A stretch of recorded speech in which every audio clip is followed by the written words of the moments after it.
बिस्मिल्लाहिर्रहमानिर्रहीम। अस्सलामुअलैकुम रहमतुल्लाहि वबरकातुहू। डियर स्टूडेंट्स, उम्मीद है सब खैर वाफियत से होंगे। तो आज की इस वीडियो में आप लोगों के लिए लेकर आए हैं CS 302 digital logic and design की जो असाइनमेंट नंबर 2 है समर सेमेस्टर 2024 के लिए।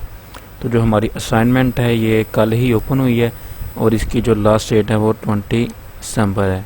तो आप लोगों ने इससे पहले इसको बनाकर सबमिट करवा देना है। तो बाकी जो आपने सारी चीज़ें रीड कर लेनी है। टॉपिक जो है हमारे वो लेक्चर नंबर 1 से लेकर लेक्चर 15 तक है, उसमें से हमारा जो ये वाला क्वेश्चन आया हुआ है। तो बिना टाइम वेस्ट किए चलते हैं अपने क्वेश्चन की तरफ।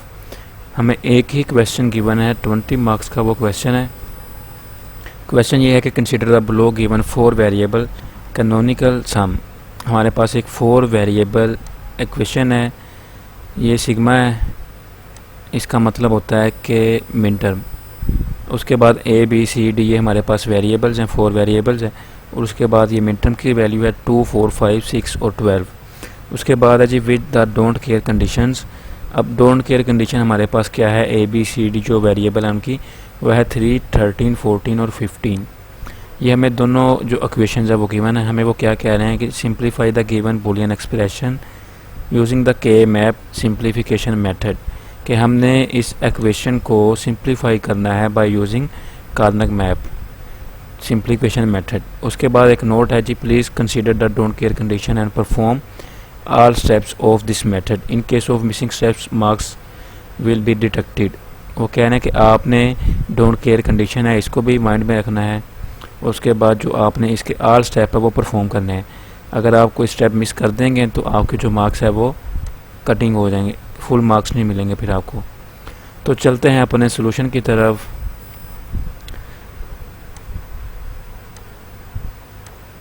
तो सबसे पहले देखें जी, हमारे पास जो क्वेश्चन में गिवन थी इक्वेशन एक ये थी मिन टर्म और दूसरी हमारे पास ये डोंट केयर कंडीशन है।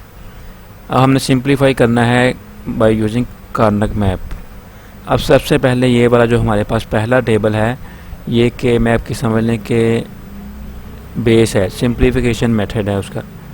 ये टेबल हम बनाएंगे, इसके बाद इसमें वैल्यू पुट करेंगे तो हमारा जो फर्दर काम है वो इसके ज़रिए ही चलेगा। तो सबसे पहले हमें ये टेबल की समझ आनी चाहिए कि ये टेबल किस तरह से बनेगा, इसके अंदर हम कितने सेल रखेंगे। सेल का सबसे पहले पता चलाना है हमने, वो कैसे चलेगा पता। अब ये देखें जी, हमारे पास कितने वेरिएबल थे, 4 थे ना, A B C और D। अब देखें हमारे पास 4 वेरिएबल है, हमने 4 की पावर ले लेनी है 2। जो जितने भी हमारे पास नंबर ऑफ़ वेरिएबल्स होंगे उसकी पावर 2 लेंगे तो हमारे पास जो भी आंसर आएगा 4 की पावर 2 लें, 4 × 4 करें तो 16 आंसर आता है।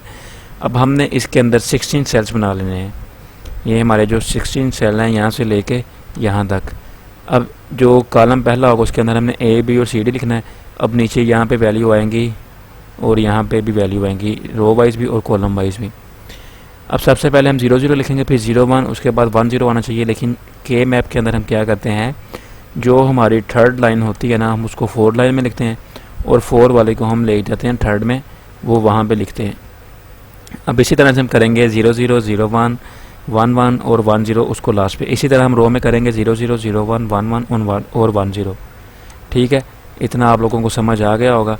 अब इसके बाद आपको बताता हूँ कि सेल के अंदर वैल्यू हमने किस तरह से पुट करनी है। तो ये देखें जी, सबसे पहले हम पहले सेल में लिखेंगे 0, फिर दूसरे में 1, फिर ये तीसरी जो वैल्यू आएगी हमने इसको उलट कर देना है। अभी मैंने आपको बताया कि जो तीसरी वैल्यू होगी, रो हो या कॉलम हो, तो वो हमने तीसरी की जगह 4th वाले लिखनी है और 4th की जगह 3rd वाले लिखनी है। अब ये देखें जी, इधर हमने इसको खाली छोड़ के 2 पहले लिख दिया आगे, ठीक है। उसके बाद हम यहाँ पे 3 लिखेंगे। इसी तरह नीचे वाली लाइन में आएंगे, 4 आ गया हमारे पास, फिर 5 आ गया, इसको खाली छोड़ के यहाँ पे 6 लिखेंगे, उसके बाद यहाँ पे 7 लिख देंगे। इसी तरह फिर ये पूरी रो को छोड़ देंगे, हम नीचे चले जाएंगे 8 9 और इसी तरह हमारे पास 10 11 और 12 13 और इधर 14 और इधर 15 आ गया हमारे पास। अब नेक्स्ट हमारे पास क्या हमें गिवन है जी, मिन टर्म की वैल्यूज है 2 4 5 6 और 12 और डोंट केयर कंडीशन हमारे पास है 3 13 14 और 15। अब सबसे पहले हमने क्या करना है, जो हमारे पास ये बेस वाला टेबल है ना, ये आप लोग बनाना चाहें तो बना लें, अगर ना भी बनाएंगे तो आपके मार्क्स जो इससे नहीं कटिंग होंगे, क्योंकि आपका जो काम है मिन टर्म और डोंट केयर कंडीशन से स्टार्ट होगा। वैसे आप ये बना दें तो आपको फुल मार्क्स मिल जाएंगे। अब ये जहाँ जहाँ पे हमारे पास मिन टर्म है ना, ये देखें जी 2 4 5 6, यहाँ पे हमारे पास 2 था, उसके बाद हमारे पास 4 है, उसके बाद हमारे पास 5 है, उसके बाद 6 है और उसके बाद हमारे पास 12 है। जो जो हमारी मिन टर्म की ये वैल्यू है, जिस सेल के अंदर हमारी मिन टर्म की वैल्यू है, उस सेल के अंदर हमने क्या करना है, वहाँ पर हमने 1 1 फीड कर देना है। ये 1 आ गया, ये 1 आ गया, और जो ये हमारे पास 3 वैल्यू थी, यहाँ पर भी हमारे पास 1 आ गया। ठीक है, ये हमारी जो 5 वैल्यू थी मिन टर्म की, 2 4 5 6 और 12, जहाँ जहाँ ये सेल की वैल्यू बनती थी वहाँ वहाँ पे हमने 1 फीड कर दिया। अब उसके बाद हमने क्या करना है, 3 13 14 और 15। अब हम देखेंगे डोंट केयर कंडीशन को। डोंट केयर कंडीशन हमारे पास ये 3 है। रुकें जी, इसका कलर चेंज कर लें ताकि आपको आइडिया हो जाए दोनों में डिफरेंस क्या है। अब ये हमारे पास डोंट केयर कंडीशन आ गई। यहाँ पे पहली 3 है, फिर 13 है, 14 है और 15 है। इसी तरह है ना, तो जहाँ जहाँ पे हमारे पास ये वैल्यू होगी वहाँ पे हमने एक्स फीड करना है। ये तीनों वैल्यू हमारे पास एक्स आ गई, उसके बाद ये वाली हमारे पास एक्स आ गई। इतना काम हो गया। हमने टेबल के अंदर जो सेल्स थे हमारे पास 16 सेल्स थे, उसके अंदर मिड टर्म भी फीड कर दिया और डोंट केयर कंडीशन को भी फीड कर दिया। उसके बाद अब जो हमारे पास बाकी सेल बचेंगे खाली, वहाँ पे हम क्या करेंगे, वहाँ पे हम 0 फीड कर देंगे। ठीक है जी, ये अब वहाँ पे हमने क्या किया, 0 फीड कर दिया है। यहाँ पे 0, यहाँ पे 0, और जो लास्ट वाली रो है यहाँ पे भी सारे पे 0 आ गया। इतना काम हो गया हमारा। उसके बाद हमने क्या करना है, अब हम इनकी ग्रुपिंग करेंगे। अब ग्रुप बनाने के लिए आपको सबसे पहले ये पता होना चाहिए कि हम किस तरह से ग्रुप बना सकते हैं और किस तरह से नहीं। आप जो है कॉलम वाइज भी 4 पेयर का ग्रुप बना सकते हैं, आप जो है रो वाइज भी 4 पेयर का ग्रुप बना सकते हैं, लेकिन आप किसी भी टेबल के अंदर ऐसे डायगोनल जो एलिमेंट है उनका ग्रुप नहीं बना सकते, ना इसी तरह से और ना ही जो डायगोनल एलिमेंट इस तरह होगा इधर वाली साइड में। ठीक है, तो सबसे पहले अब हमने क्या करना है, जो जब हम ग्रुपिंग करते हैं तो हमें ख्याल रखना है जितनी ज़्यादा से ज़्यादा बड़ी वैल्यू हो ना 1 की, उनका आपस में ग्रुप बन जाए। 2 हो, 4 हो, 8 हो, या फिर 8 से भी ज़्यादा हो। अब ये देखें जी, टेबल के अंदर हमारे पास यहाँ पे 2 है, 1 1 एक साथ, और यहाँ पे 3 थे, 4 भी नहीं है हमारे पास और ना ही 8 है।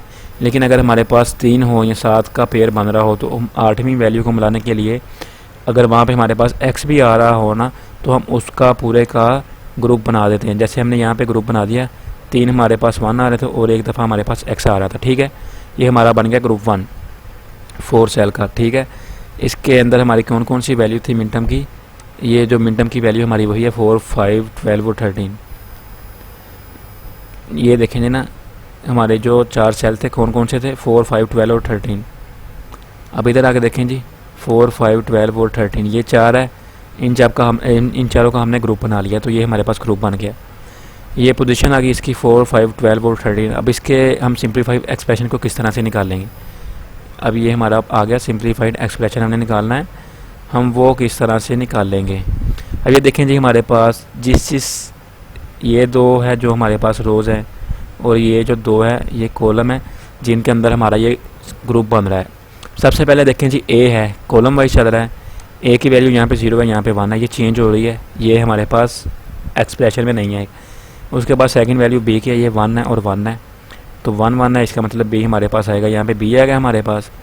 उसके बाद इसी तरह हम सी पे जाएंगे, यहाँ पे 0 यहाँ पे 0 है, सी भी आ गया हमारे पास। उसके बाद डी पे गए तो 0 1 है, तो डी हमारे पास नहीं आएगा, बी और सी ही हमारे पास एक्सप्रेशन में आएगा। अब ये देखें जी, बी हमारे पास 1 1 है तो बी सिंपल आएगा, सी हमारे पास 0 0 है तो सी का हम बार लगा देंगे। तो इस जो हमारा जो ये वाला ग्रुप है, ये हमारा ग्रुप बना है 4 सेल का, इसका जो एक्सप्रेशन आया वो हमारे पास बी और सी बार आया। ठीक है, इसके बाद इसी तरह नेक्स्ट हम बनाएंगे अपना एक और ग्रुप, एक बनाए हम यहाँ हमारे पास जितने भी बन सकते हैं वो हम बनाएंगे। ठीक है, तो अब ये देखें जी, हमारे पास 4 वाला तो हो गया, इसके बाद कोई भी हमारे पास 4 वाला नहीं बन सकता। अगर हमारे पास यहाँ पे 1 होता ना तो फिर हम इन चारों को बना सकते थे। ठीक है, लेकिन यहाँ पे हमारे पास 1 नहीं है, हमारे पास 0 है, तो इसलिए अब हमने क्या करना है, हमने इन 2 को ही आपस में इन 2 का ग्रुप बना देना है। ये हमारे पास आ गया ग्रुप 2, इसके सेल जो हैं 2 और 6 हैं। वो कैसे हैं, ये आप ऊपर से यहाँ से देख सकते हैं, ये 2 और 6 वाला सेल था जहाँ पे हमने उसका ग्रुप बनाया। ठीक है, तो ये हमारे पास इसका ग्रुप बन गया। अब ये पोजीशन इसकी है 2 और 6, और इसका जो एक्सप्रेशन है वो ए बार सी और डी बार है। ये कैसे है जी, पहले देखें ए यहाँ पे 0 यहाँ पे 0, ए चेंज नहीं हो रहा तो ए हमारे पास आ जाएगा, 0 है इसलिए उसका ऊपर बाहर आ गया। फिर बी है वो चेंज हो रहा है, सी जो है वो हमारे पास 1 है तो सी भी आ जाएगा। डी जो है वो हमारे पास 0 है, क्योंकि हमारे पास एक ही कॉलम है ना, ये वाला लास्ट वाला, तो इसमें सी और डी की वैल्यू चेंज नहीं हो रही, तो इसलिए यहाँ पे डी की वैल्यू 0 है तो हम डी का बार लगा देंगे। तो ये हमारे पास इसका सिंप्लीफाइड एक्सप्रेशन आ गया ए बार सी और डी। और ये हमारे पास फाइनल एक्सप्रेशन क्या होता है? फाइनल एक्सप्रेशन ये होता है कि हमारे पास ऊपर जितने भी सिंप्लीफाइड एक्सप्रेशन आए हैं उन सब को हमने ऐड करके लिख देना है। अब पहला हमारे पास था बी और सी बार, हमने यहाँ पे लिख दिया बी और सी बार, उसके अंदर प्लस किया ए बार सी और डी बार, ये हमने लिख दिया। तो ये हमारे पास आ गया हमारा जो फाइनल एक्सप्रेशन था। ठीक है, तो यही हमने फाइंड आउट करना था हमारे पास। ये जो हमारा है ये फाइनल एक्सप्रेशन है। उम्मीद है आप लोगों को समझ आई होगी। आप लोगों ने ये सारे स्टेप परफॉर्म करने हैं, आप लोगों ने साथ टेबल भी बनाने हैं, टेबल को हाईलाइट भी करना है जहाँ पे उसके ग्रुप बन रहे हैं। तो आप लोग ये वीडियो पूरी वॉच करें, अच्छे से आपको समझ आ जाएगी। आप यहाँ से देख के अपनी जो असाइनमेंट है उसको ईज़िली बना सकते हैं। आप समझें और ख़ुद बनाएं अपनी, अच्छी बात है। अगर आप नहीं समझ सकते हैं या आपके पास टाइम कम है तो फिर आप वीडियो को देख के तो यहाँ से अपनी जो असाइनमेंट है वो बना सकते हैं। आपको 10 मिनट लगेंगे, आपकी जो असाइनमेंट है वो पूरी बन जाएगी। तो आप लोगों को मैं फिर कह रहा हूँ कि आपने जितने भी स्टेप हैं सारे परफॉर्म करने हैं, फिर आपको जो है फुल मार्क्स मिलेंगे। तो उम्मीद है कि आप लोगों को आज की इस वीडियो की समझ आई होगी। अगर फिर भी किसी स्टूडेंट को कोई कन्फ्यूजन हो या किसी भी किस्म का कोई क्वेश्चन हो तो आप लोग कमेंट सेक्शन में पूछ लें, और या फिर आप हमारे व्हाट्सएप ग्रुप में पूछ सकते हैं। इसके अलावा जो व्हाट्सएप का ग्रुप का लिंक है वो आपको डिस्क्रिप्शन में प्रोवाइड कर दूंगा, आप लोग व्हाट्सएप ग्रुप को ज्वाइन कर लें, वहाँ पे आपकी जो फर्दर हेल्प है वो हो जाएगी। तो मिलते हैं अपनी नेक्स्ट वीडियो में, तब तक के लिए अपना ख्याल रखिए। अल्लाह हाफिज़।